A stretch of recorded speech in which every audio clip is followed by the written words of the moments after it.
Kemudian kita setelahnya menuju telaga. Telaga Rasulullah memang diberikan bonus kepada umat Nabi Muhammad. Lalu sirat.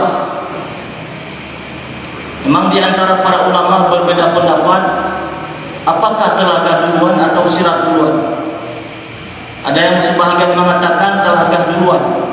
Telaga ini berupa tempat di dalamnya kita bisa mengambil air di dalamnya, meminum.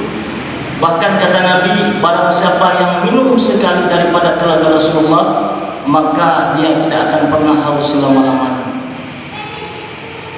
Ini berbeda pendapat, apakah telaga ini setelah sirat atau sebelum.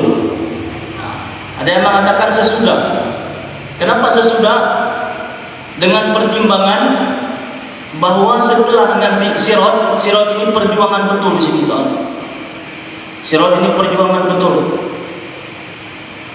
Suatu jembatan, satu jembatan yang memang sangat kecil, ya, digambarkan bahwa dia seperti rambut di belah 7.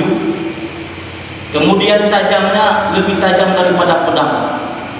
Ini luar biasa ini. Jembatan ini disebut dengan sirat, dan memang setiap manusia akan melewati itu. Bermacam ragam manusia yang akan melewati. Sebutkan dalam hadis, ada yang secepat kilat, ada yang secepat angin, ada yang secepat kuda, ada yang secepat burung terbang, ada yang secepat berlari, ada yang secepat maraton misalnya, ada yang berjalan biasa, kemudian ada yang juga merangkak. Sampai ada yang sebahagian disebutkan dalam hadis mau sampai ke sebelah, ternyata jatuh ke dalam.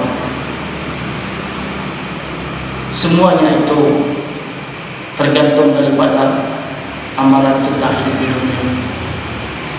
Tapi amalan yang mana sebenarnya amalan yang memang diridhoi oleh Allah Subhanahu wa taala, sehingga dengan rahmat Allah amalan itu bisa memasukkan kita ke dalam surga.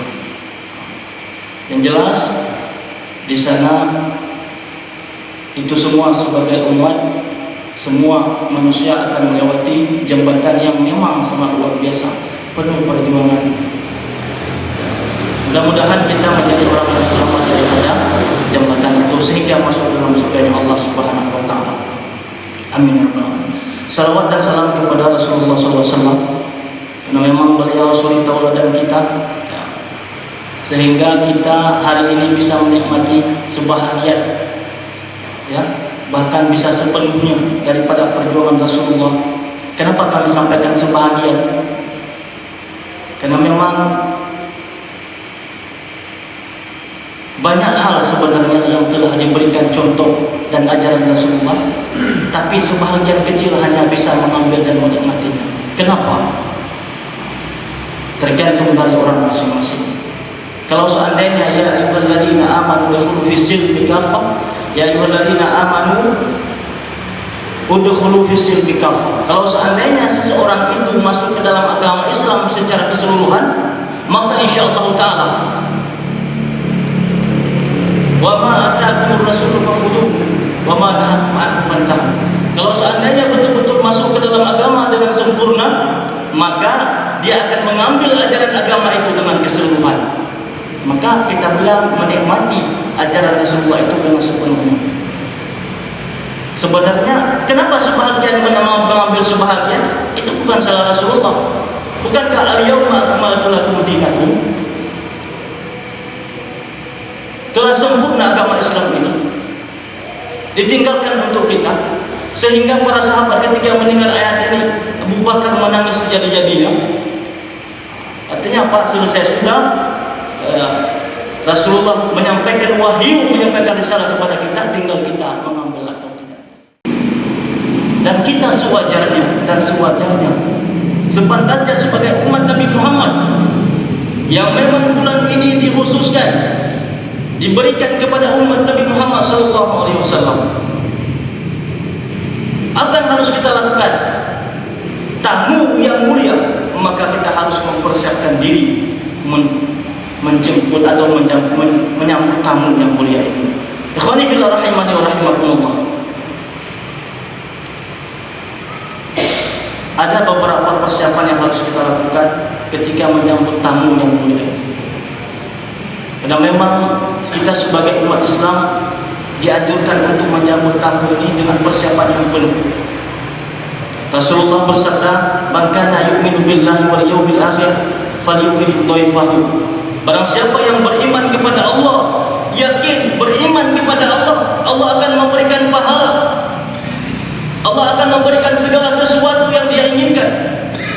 Allah akan memberikan balasan sesuatu apa yang dia lakukan. Kemudian dia yakin bahwa suatu saat nantinya, pada yaumil akhir nantinya, yaumul qiyamah, setelah yaumul ba'ats, menghadap Allah Subhanahu wa taala, dia yakin betul bahwa Allah akan memberikan balasannya di sana. Hari ini belum diberikan balasan. Maka seorang muslim dia mempersiapkan untuk menjamu tamu yang mulia ini dengan berbagai persiapan yang mulia. Yang pertama, kita harus persiapkan niat. Niat kita harus berniat mulai dari sekarang. Barangkali dari selama ini amalan-amalan kita belum begitu sempurna, hati kita masih ada noda barangkali. Maka niat ini kita harus mempersiapkan, salah satunya adalah niat untuk menyambut tamu yang mulia ini. Kita bersihkan jiwa, kita bersihkan hati kita bersihkan pikiran kita dari hal-hal, kita tinggalkan hal-hal yang tidak baik yang bercampur baur dengan niat. Karena memang amalan itu tergantung daripada niat. Mempersiapkan niat kita. Bagaimana niat kita untuk menyambut bulan Ramadan ini? Ya Allah, saya mempersiapkan diri saya, ya Allah, untuk menyambut bulan yang mulia ini, ya Allah. Saya bersihkan jiwa saya, ya Allah, untuk menyambut bulan yang mulia ini, ya Allah. Yang kedua, harus ada bekal, baik bekal jasadiah maupun ruhiyah. Bekal yang pertama, jasadiah. 11 bulan kita bergelimang dengan aktivitas dan pekerjaan. Maka di bulan yang mulia ini kita persiapkan nafkah untuk jasadiah kita, nafkah untuk zahiriah kita, untuk keluarga, untuk anak dan istri dan lain sebagainya. Maka harus kita persiapkan. Coba kita lihat banyak di antara kaum muslimin yang ketika bulan Ramadan masih juga banting tulang, sehingga puasa itu bisa jadi korban. Capek sekali memang puasa bagi orang yang tidak meluruskan niatnya karena Allah, sehingga lebih diutamakan pekerjaan daripada puasa Ramadan. Alhamdulillah. Ini harus kita persiapkan dari 11 bulan. Kata Nabi, "Kam min sha'imin laisa lahu min shiyamihi illa al-ju' wal 'atas." Betapa banyak dari umat ini, betapa banyak orang yang berpuasa tidak ada baginya pahala.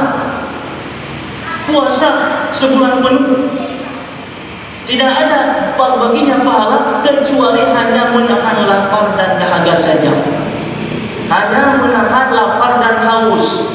Kenapa? Karena ilmu Ramadan itu belum dikuasai, fikih Ramadan itu belum dikuasai, sehingga dia dapat hanya lapar dan haus saja. Bagaimana mungkin? Bisa jadi ketika ilmu fikih Ramadan itu tidak dikuasai dengan benar, malu bertanya, akhirnya jalan-jalan dalam melaksanakan ibadah. Capek kita melakukan ibadah, ternyata pahala tidak ada. Ini penting ilmu fikih Ramadan. Jangan malu kita bertanya, mulai dari sekarang kita persiapkan.